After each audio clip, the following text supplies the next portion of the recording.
Is a Viking Ocean cruise worth the premium price tag? In our past reviews, the answer was maybe. Despite the amazing ships, we felt it might not justify the higher cost compared to other lines. But after sailing on the Viking Vela, the math has changed.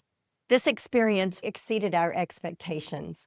Let's break down what surprised us and why our opinion on Viking has shifted, and if this cruise is right for you. Hey, I'm Mark. And I'm Monica. We're going to give you all the details about our cruise and our experience, and you can decide for yourself whether you want to consider a Viking Ocean cruise for yourself. The quick verdict on the cruise for us, it was very sleek and cozy, especially in the dead of winter in the Mediterranean. We'll share details about the different things that stood out, pros and cons, as well as ways that you can save money if you're going to book a Viking Ocean later in the video. We sailed from Barcelona to Rome on the Vela, one of the newer Viking Ocean ships. They're all very similar across the board, but we like some updates Viking made to the newer versions. We've sailed Viking Ocean multiple times and always had good experiences. This is the first time we could say we had a great experience overall. Now, we did sail in the winter. It was a little chilly. We were in the Mediterranean, so the weather wasn't what you would normally expect, spring and summer. That didn't stop us. We had a great time. We got some of the port stops you can see there on the screen. The cost we spent for the entire week was about $5,800, and that includes everything with Viking except for gratuities, but that's going to include your Wi-Fi, your drinks, your shore excursions. You get one shore excursion per port, specialty restaurants. So while the price is higher than your typical contemporary cruise line, there is a lot of inclusions with the Viking Ocean overall. And Mark mentioned they're all very similar, but they have a sleek, minimalist Scandinavian aesthetic. And they really lean into coziness with blankets and warm places. It's calm, organized, quiet. It never felt crowded at all. We're going to rate everything on a 1 to 5 scorecard, but we'll go through each of these categories that we think are really important when you're deciding if you want to sail on Viking Ocean, whether it's worth the money because it is more expensive than a lot of cruise lines. We want to help you decide if it's worth getting on board a Viking Ocean. Now, we also want to say it may not be perfect for everybody. Realize this is our review, kind of what we experience, and some of these things may not matter to you. If you're somebody who likes big shows and big production numbers on ocean cruises, which there are some amazing shows out there on Royal Caribbean, on Norwegian, on Celebrity, on Princess, etc., you're not going to find that on Viking. There's not going to be tons of organized activities. Again, that might be a big pro for many, but if you like to have a lot of organized activities, lots of trivia, lots of fun things to do, you're not going to get that. If you like the party vibe, this is not the cruise line for you. This is all about comfort, relaxation, keeping yourself entertained, and having everything taken care of for you. Overall, it felt like a relaxing, luxurious experience. Dining, we found to be one of their biggest strengths. We haven't always loved the food, but this time they really brought their A game from the specialty restaurants, the buffet, the main dining. All of these places excelled with the food. We've always enjoyed the food on Viking, but I think we've always been a little stricter on our assessment because we're always like, look, we're paying more. It should blow away some of the other lines that we're paying, when we're paying half as much. And we didn't always think that, but this time it was consistent across the board. We enjoyed the menus in the main dining room. The World Cafe buffet was amazing. Probably one of the best ones we've ever had on any ship as far as the quality overall. You could replicate the dinner in the dining room if you didn't want to wait for the dining room in the buffet, and it was equally good. So we gave it a 4.5 out of 5. Like we mentioned, the World Cafe, that was really strong. More fresh choices. I like how they laid out the seafood and the sushi in the evenings. I've enjoyed it more overall. For us, the Snack MVP buffet moment is we like to do a little pregame before our main dinner and sometimes go up to the buffet, not have the dinner, but we would grab every night they had fresh sushi. On a lot of cruise lines, it might be one night and mostly rolls with mostly rice. There was really nice seafood. And then on the other side, they had all the fresh seafood, right? Mm-hmm. Like crab legs and shrimp and all different types of seafood. So it was a lovely way to start your pre-dinner. Yeah, exactly. Dinner 1 versus our dinner 2 that would always come a little bit later. Another nice thing about Viking is they have specialty restaurants included. You're going to have the chef's table. They rotate the menu. We did a Chinese menu, but there was a California menu. There was, I believe, a seafood menu. So it depends on the day you book. And you might be able to get in there twice. You can always talk to the maitre d'. If they have room, they'll put you in. If you decide when you get on board, you don't love that menu, talk to them and they can move you to another one. And then, of course, you also get access to Manfredi's Italian. That was my birthday dinner. We really had a great experience. The food was so good. If you like Italian food, fresh made pastas, this is the choice for you. In addition, they have a restaurant in the Explorers Lounge called Memson's. You can have it for breakfast, brunch, some snacks at night. We spent a lot of time in Memson's, adjacent to the Explorer Lounge. Upstairs is another area. That was our corner of the ship for working and relaxing. We had the waffles. We didn't have them every day, but they were very good with the cream and the berries. And cinnamon roll. You liked the cinnamon roll. Yeah, cinnamon roll was great. Probably the best one I've had on a ship. It's more of the Norwegian style, not the one you see in your food court at your local mall, dripping in icing, but that's what made it so much better, I think. So really, really delicious. And they have a whole array of sweets. I was trying to find something a little less carby. Because I'm a bad influence. Yeah. Well, it's all about balance. They had something called the herring trio. I tried it, and it is not what you expect if you don't know what to expect. It's 3 different types of herring marinated in different sauces. Give it a try. It was really nice. Tastes a lot better than it looks, but I still got to say the waffles and cinnamon rolls taste better. Yeah. But no, it was good. We only have an issue on occasion on Viking. We brought this up in other videos before. At peak time, it can get really busy. We've had people in the comments disagree with us, that they say they never waited ever for a table. That might be your experience, but we just kind of learned to avoid peak time. And on this ship, it was kind of in that 7:15 range. We were going to have to wait. It's not a big deal if you have to wait. I guess once again, we're just sort of like thinking we spent more money than normal. Should we have to wait a half an hour or 25 minutes to get a table? Because you can't reserve a table on Viking. After the first night that we waited quite a bit, we kind of figured out, okay, we're just going to avoid this time. Once we did that, we were able to walk in and get our tables right away. You'll crack the code in your first night if you show up at peak time. It's usually first nights are a little bit busier anyway. And if you just don't want to wait and you want to sit through a long dinner, go to the World Cafe. The dinner there is as good as the sit-down dinner. We saw lots of people just doing that instead. By the way, are you subscribed to our channel? If you like reviews, we've got some great ones coming up, including hot deals on your favorite cruise lines. Make sure you subscribe. Sadly, you can see from the stats, most of you are not subscribed. It's free. Click subscribe, click the bell, and you'll be notified when the next video drops soon. Service and crew on Viking, always really good, but we thought this time, we kept saying, wow, this is a great crew. Everybody is so nice. 5 stars. I mean, everybody was really nice, really helpful, very smiley. It didn't seem forced. We've been on plenty of cruise lines where they seem to be forcing the smile.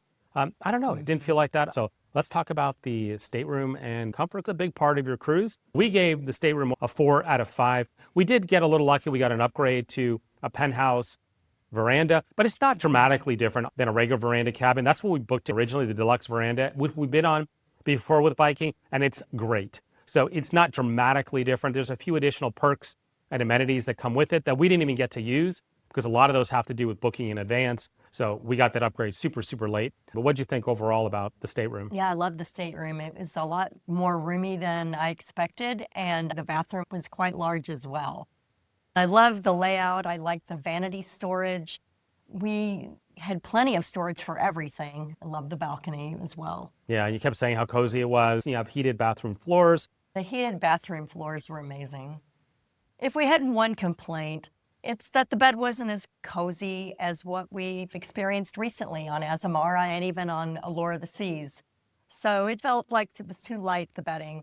I can't explain it, but it wasn't as cozy as I'd like, but there was plenty of cozy to go around. I think the mattress more Scandi style, maybe a little bit harder and thinner blankets on top, not that comforter feel. And when you're sailing in the winter, maybe you want a bit more of that sort of feel overall. Spa, fitness, pricing, this is what we call a reality check time because cruise lines are gouging like crazy on spa costs. I mean, I can't believe how expensive it's gotten over the last 12 to 24 months. It's mind-boggling when I see some prices and you kind of expect Viking, more expensive cruise.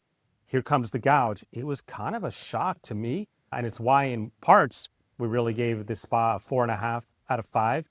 We found the pricing to be really, really fair. I put up on the screen here what a massage would cost. But if you've been on a cruise lately, including any of the cheaper contemporary lines, a 15-minute massage, I've seen $250 lately. We've seen 300. We've seen 300 a few times. It's really disappointing because it's a complete gouge. I thought this pricing, 15 minutes for $149, I believe that actually included the gratuity, was fair. And even the 80-minute at $199, I mean, no, it's not inexpensive. It's not for everybody. But I was impressed they weren't trying to squeeze everything out of you in the spa like I'm seeing on other cruise lines. We see huge prices and staff just standing around because there's nobody getting massages. I know I always go into my business mode and I'm like, if they actually lowered it 25%, maybe the staff wouldn't all be standing around and aggressively trying to sell everybody on it. But I thought Viking did a good job. I imagine it stayed busy as a result. Fitness center is really great. It's kind of like broken up to 3 different rooms. You've got your weight area, cardio area, and some interesting machines. Every time I used it, it was never busy, never crowded. We didn't have a sea day, so I can't tell you what it would have been like on a sea day, but we've been on other Viking Ocean with sea days. It's really not difficult to get into any of the equipment. I think every time I used the free weights, I was the only person, whereas a cruise we were just on, which we'll do a future review on, it was Battle Royale to the free weights. So that'll be an upcoming video. Booking with a spa I thought was cool too, because on some other cruise lines, you can't book a spa. You have to go to the spa desk and you ask, hey, what time? And they always want to give you 7 in the morning, right? You don't know what times they have available. And you're like, actually make it a little bit later. They're like 8. They're always trying to give you the crappy time. I really like the fact that on Viking, you could go into the app and actually amazing, shocking. You could pick the time you wanted from the schedule. All right, that brings us to Wi-Fi and text. We gave the Wi-Fi and the tech a 3 out of 5. The speed was quite good. It was probably in the 4-star, 4.5-star territory. The thing I really just dislike about it is the moment you get on, the Wi-Fi is included, which is awesome. It immediately scolds you on the hand and says, you will not be able to stream. That's annoying. This is 2026 at this point. If you want to be on a cruise ship and you want to watch your YouTube, Netflix, or whatever else, you should be able to. Now, the good news is, despite that policy, it streamed fine for us because we were on one of their newer ships, and I think the tech probably was better. This day and age, you got to be able to hop on a Zoom. I understand some of you listening, put in the comments, you shouldn't be on your devices. Well, we actually work at sea. We kind of have to be. And you know what? Some people want to take their vacation time and catch up on their Netflix or whatever, and you should be able to. There was no ability to buy a streaming package, which, okay, I would have been okay with that. But they're kind of like, no, you can't do it. And this is the Wi-Fi you're going to get. I do not like that policy at all, and that's why I can only give it a 3 out of 5 until that changes. As we mentioned before, entertainment really isn't Viking's strong suit. They do have shows. There'll be some nightly entertainment, song and dance numbers. What I enjoy more is having like the violinist in the atrium playing during the day or music in the background. That is a most enjoyable vibe for me on the Viking ship. One thing Viking does well is to have enrichment speakers doing talks and lectures pertinent to the places you're going and things on board. I would say on this one, I didn't enjoy them as much, but that was just the topics. I kept looking at the topics, and for me, they weren't that interesting. But again, that's subjective. I'm sure other people thought they were riveting and attended. So we attended quite a few less of those than we have in the past. So that's why we gave it a 3 out of 5 overall. We did some of the included walking tours, and then we just broke free, kind of after that. We would sort of do the walking tour, and then we'd spend our own time. We did that in Marseille and Sète. In Florence, we did a Florence on your own. So that was nice. They brought us out there, told us a few things, and we had time to explore. Did the same in Pisa as well. So that was good. And the fact is we weren't paying for those tours was nice because those were included. Little details matter, as you would expect. We thought the whole coffee scene was nice. Sometimes, some ships, and this sounds silly, it's hard to get a cup of coffee or to get a lot of coffee. Sometimes you can serve yourself coffee. Other times you have to have them serve you. On Viking, we sat in the World Cafe. They had big pots of coffee on all the tables. So for me, it was like having a bottomless cup. I loved that. And then I could always get coffee 24/7 in the World Cafe, which when I'm working in the afternoon, I appreciate. There's a coffee shop as well. Yeah, if you want something more upscale. Yeah, different bars as well. You can get the nicer, if you want the espresso drinks. I also thought the coffee was good quality. It wasn't brown hot water like it is on a lot of cruise ships. So that was nice. Speaking of extra effort, there was a barbecue night. We just kind of walked around it a little bit because I think we were looking forward to dinner. It's not comparable to what Azamara does on their white night, but really nice effort. They did it in the Winter Garden, I believe, right? Wasn't it there? Which is pretty beautiful. And even though it was a little bit cold outside, it was cozy and comfortable. There was live music going. It was a nice extra touch. And I thought multiple times on this cruise, we just felt there was a few extra little touches that stood out that made the experience worth it.